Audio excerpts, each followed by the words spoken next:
I know this is the therapy session, That's like, okay. No, that I I'm an wanted to open have on book. camera, but I want you to share that, Oh, just a little yeah. bit about that, because it was, wow. Like, and you hear, I go to these events or these classes and you hear people's story, and it's like, I never think like, wow, I can't believe they're telling that about their mom. Wow, I can't believe they're telling that about their dad. Wow, I'm just like, this is so inspiring. 100%. I'm not thinking like they're talking mess about their family. I'm not thinking they're mean. I'm thinking they're telling a testimony, and it's inspired me. So I'm like, why can't you see that same way for your story? And once again, I know why now, as of yesterday, after our call, but the protection mode. Like, I 100%. never hear other people's traumatic stories and be like, I cannot believe they're telling the story about their abuser. I cannot believe. But I had to come to the Red Sea of my Moses journey. Yeah. I want you to share that. Yeah, and I had to remind myself that, hey, look, you made it here, and nobody, as far as the two people who's supposed to row, at least my mom, you weren't protected. You weren't saved. Maybe you saved yourself. Yep. You saved yourself. Yep. And with that wasn't resentment, but it was, and now it's time for me to continue to go next level in saving myself. And it was the hardest decision, B, but I had to say, if I have to be as selfish as they were with not saving me and not protecting me in order for me to continue and really be healed and get past this, then that's just what I'm going to have to choose. Meaning I'm going to have to make the same choice they made right now. And I came to my mom, like I was telling you to go to your family, and I said, Mom, and my mom had been addicted to the same drug my dad sold, crack cocaine, for about 30 years or so. And I said, Ma, listen, I'm ready to tell my story. And obviously you are the biggest part of my fabric. How do you want me to tell it? Because I don't want to tell it in a way that makes you look any way you don't want to look. I won't use the word crack, cocaine. I won't even use drug. Well, how do you want me to? She said, baby, listen, whatever way you got to tell it so that your healing takes place. Wow. That's the way you tell it. Wow. Who am I to tell you not to tell a story that's going to heal you? Wow. And I'm going to be in the rooms while you do it. And I'm going to be there to support you while you do it. And I was like, okay. Did you expect that answer from her?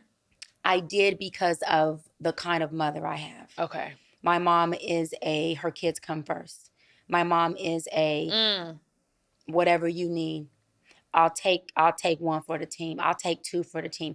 Her response is, if I had to take being an addict for 35 years or 300 years for my kids not to be, I'll do it again. Wow. And I'll do it again. Wow. For my babies not to do it. So when I first told the story, I remember telling it because she was in the room and being like, okay, even while I was telling, I'm like, okay, she was addicted. And I'm like, do I go into the crack cocaine part? How do I say this? And so, like, treading lightly. And she just gave me that look, like, and her eyes full of tears.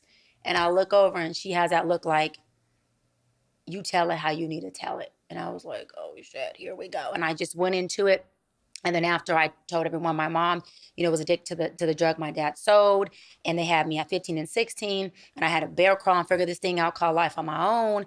And, I put on my track shoes. It wasn't what I was running to, but it was what I was running from that got me here. And I'm still going to keep these track shoes on. I'm still running. And I said, I want everyone to meet my mother, who's the VP of my company, who has her own company now, who is the VP of my Dr. Brian Foundation. I said, Kim Ortega, and she stood up. They didn't know she was in the room. And she stood up, and everybody, I'm not exact, she's in tears. Everybody's in tears. They turned, and they stood up and applaud her. And I just sat there and let her get her flowers. And after that, I said, Ma, how do you feel? She goes, baby, you did that. Thank you. She goes, people were walking up to me and they were telling me, that's my story. And I have a thing, B, when I keynote speak, I say, if you can relate to anything I'm saying, say talk doc. When I start talking about mom on drugs, everybody in there said, talk doc. Whether they were a child who had experienced with a parent who was an addict or a parent who had did it. Wow. And it just caused healing for everybody. And from that allowed, me and my mother have always been close, but it gave us an intimacy that we never had, that we thought we had. And her giving me that okay to heal, even though I was going to do it anyways, but I wanted her blessings, but I was going to do And it her anyways support, because I knew I had to. Yeah. And I knew I was willing to feel the guilt and feel the pain of whatever came with it. Yeah. And I remember my father saying, baby, like, how do you think your mom felt about that? And I said, Daddy, she's cool with whatever I got to do. And so how did he feel about it? My dad was a little more in the guilt space where you are now. Always wanting to protect my mom. Yeah. And make sure that she didn't have to feel her pain. Yeah. At the expense of me telling her story. Yeah. And that's really what you're protecting your family from, is them feeling the pain of their reality. And it's because you know what that pain feels like. And you look at it like you would be projecting that onto them, which is your people-pleasing illusion, where you can't project onto them what they already created. That's their stuff. And so you telling your truth just makes them look in the mirror at who they really are. That is the first steps to healing. So to know that you have the key, which is the power to do that. Jesus. Okay, don't put the pressure. It's a big responsibility. God. You know? And so I'm just excited for when you do it. God, I got to do another thing. And it's like, God, call somebody else. I got a sister. Stop calling me, right? Jeez. Can anybody else do it? Right? I want to ask, with whatever happened with Mom, and I know we're not going there.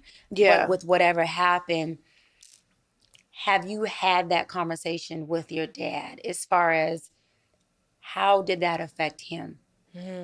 So I talked about this publicly. I wrote my dad a letter. Like, I'm 34. My birthday was in April. My birthday was April 5th. That was my 34th birthday. And before my birthday, I was like, I am not going into another birthday without telling my dad, without expressing to my dad my experience growing up. Wow. We never had that conversation. It just kind of like, we didn't talk about stuff, brushed stuff under the rug. And your dad's a pastor. He's a pastor. Still. Yeah. Wow. He's a pastor in Columbus, Ohio. I kind of, in my senior year, I was like, I don't want to live here anymore. And I left, and we just never talked about it again. Wow. It was just like, okay, cool. Like, if you leave, there's peace, and everybody could be happy, and da-da-da-da.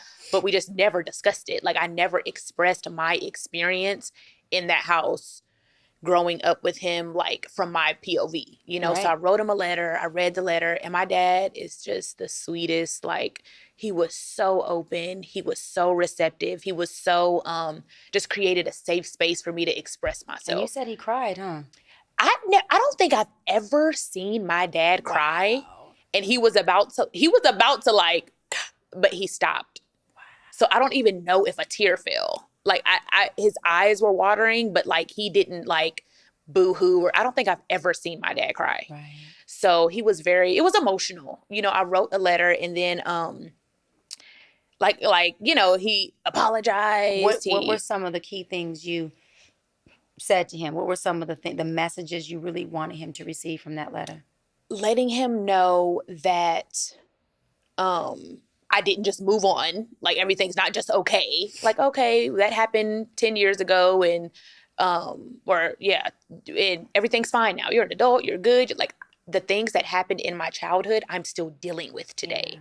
So I was like, if my dad passed away, or if I never had this conversation, or if I never opened up to him about my experience as a child, I would regret it so bad. Right. Just wanting him to know, whether it, like you said, being brave. I went into it like, it doesn't matter what his reaction is. I'm reading this letter and I'm saying it. Right. So that's the same concept with telling my story. Like, it doesn't matter the reaction, just I'm doing it for me. Right. I wanted to release and let him know, like, this affected me. This didn't make me feel good. I, went through this experience. Like all of those things, I was so open, and I had never expressed it to him before. Who divorced who? Um, With mom and dad? I don't know. What was the cause of the divorce? I know, but can we talk about that openly? No. See? No. Not even that? No. Okay. Okay. I won't poke. I won't Okay. poke. No. Okay. So I know the cause. Yes, but you know we're the not going to talk cause. about it. So has he ever expressed, whether it was that time that you were reading this letter to him or Yes. ever, the effects on him for the reason Not in they depth. divorced? See, no. He's never opened up about that. Did he ever go get help for that? Not that I know of. No. No. So it's like the brushing under the rug. So he showed up every Sunday for church and preached every Wednesday for Bible study. He showed up, I'm sure, to do marriage counseling with folks, individual counseling. I mean, he's a pastor. Wow. That's what pastors do. At Wow. the pit of pastoring and doing what I do as a doctor, it's the same thing. Yeah. We're changing lives. Yeah. He showed up to do all that and praise God and teach faith and teach principles, all while I'm sure he one of the was darkest questioning, time. God, where are you in this time? Wow. And having to do that and then overnight become a single father with two beautiful little girls. Wow. And find a new woman and remarry. Wow. And process all that. Wow. What he was going That's through. A lot, it's a lot. That's a lot. It's a lot. That is so much weight for a man to carry. It's a lot. So, Dad, really quick. I love you, Daddy. Listen, you ain't perfect. Yeah. But I do want to say thank you because that weight, burden you carried and still got up and preached and changed lives and kept the faith. And some days I know you didn't have the faith, but you had to show up in faith. I just want to say thank you. Thank you, Daddy. Because that is hard. That is challenging.